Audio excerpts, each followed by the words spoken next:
Oi, gente, hoje é dia de... Os espíritos contam Minhat Yehudá. Hoje eu não vou falar para vocês uma história de espírito, mas é legal ainda. Porque eu tava estudando aqui, eu falei, pô, o que eu vou falar para eles e tal? E, cara, eu encontrei isso aqui e para mim foi um reduz muito grande. Por quê? Porque é um sonho que o Rav Daptaia teve e, cara, parece muito profético e vocês vão entender por quê já já, tá bom? Então o que acontece? Na época do Rav Daptaia, em Bagdá, teve uma praga, teve uma magefá, ok? Foi uma peste que teve. E, enfim, durante essa epidemia que teve na época, ele teve um sonho muito interessante, ok? O início dessa história se encontra aqui, no Minhat Yehudá sobre o Sefer Yeshaya, na página 119, tá bom? E olha só que interessante, ele fala que no sonho dele, de repente ele vê a cidade de Bagdá, e ele vê como se fosse um teto, assim, com 4 vigas segurando esse teto. Em cima desse teto tinha como se fosse uma arsaniá, um albergue. E embaixo desse teto, ele vê mais ou menos entre 40 e 50 soldados vestidos com um tecido de lã preto, como se fosse uma faixa vermelha aqui, parece até uma suástica, né? Parece neonazista. Aqui. E eles estavam olhando para os cantos da cidade. E ele vê que do outro lado tinha alguns homens pobres e tudo. Ele fica do lado, do pessoal pobre, olhando para aquela situação. De repente, ele, dentro do sonho dele, ele começa a entender que aqueles soldados negros que estavam vestidos, sabe, com a forma, na verdade eram anjos.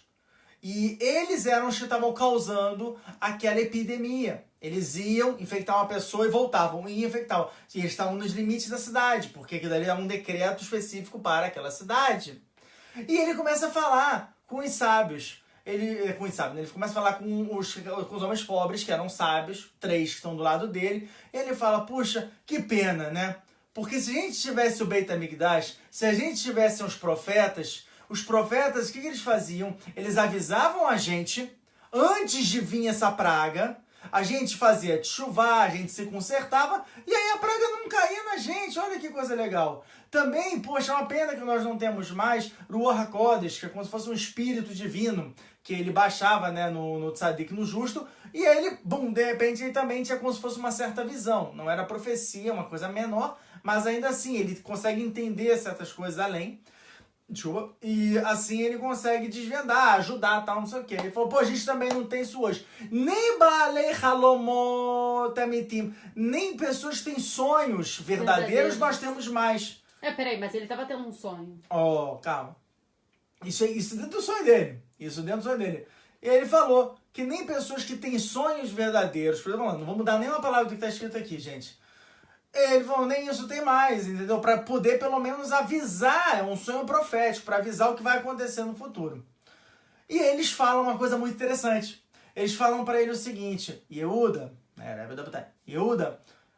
eu entendo o que você está falando, mas tenta entender também o lado de Hashem. Por que ele não mandou? Por que ele não mandou o profeta, não mandou o cara que tem o espírito, tal, não sei o quê, ou a pessoa que tem sonho verdadeiro? Por que nessa geração que não tem nada disso? Porque, meus amigos, se tivesse, mesmo assim, infelizmente, as pessoas iam continuar errando, e aquilo que virou uma praga, entre aspas, sem data de início, se tornaria uma coisa, como é que fala? Bemezida. De propósito, entendeu? Tipo, as pessoas iriam cair de propósito naquilo e seria um decreto muito mais amargo do que estava sendo. Porque você já foi avisado. Exatamente, se você foi avisado, você sabe o que você está fazendo de errado, você continua fazendo de errado, é muito pior do que se você não soubesse.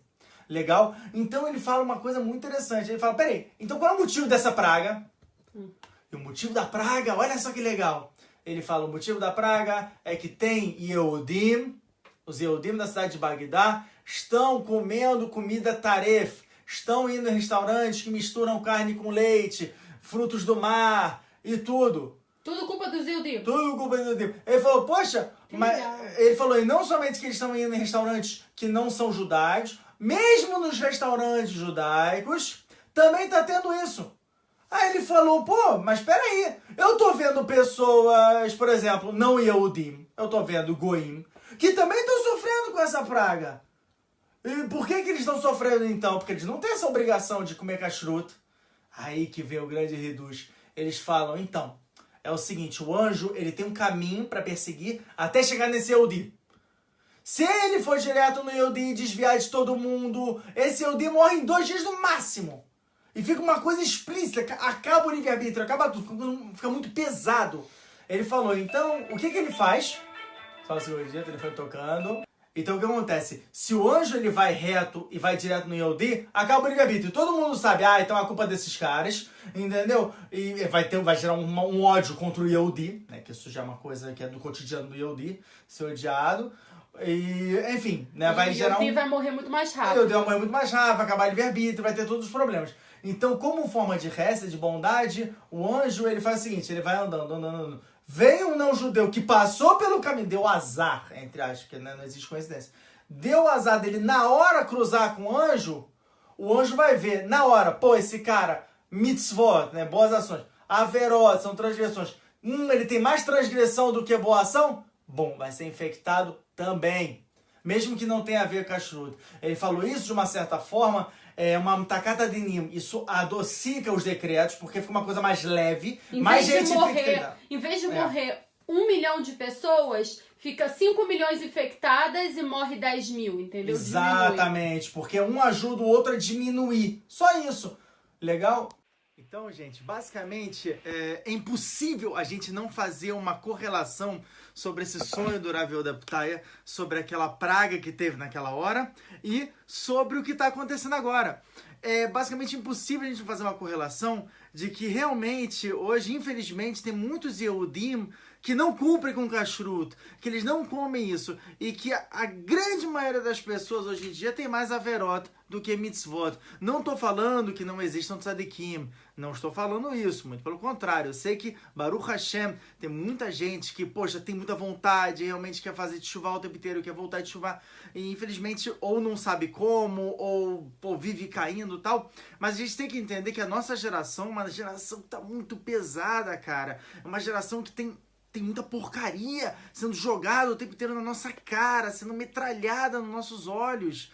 Como está escrito em uma certa sotada da Freta Mudalef, que o haverá começa pelos olhos. Por isso que Yosef, na história contra a mulher de Potifar, ele tentava fechar os olhos o tempo inteiro, até o momento que ela colocou espelhos em toda a casa, assim quanto o Midrash, para que não tivesse um canto que ele não pudesse olhar e não desse para olhar ela. Quer dizer, é exatamente o que está acontecendo nessa geração. É exatamente o que está acontecendo, ok? Então, eu acho que esse recado da Rav Yehuda Ptaya, ele é muito real para hoje em dia.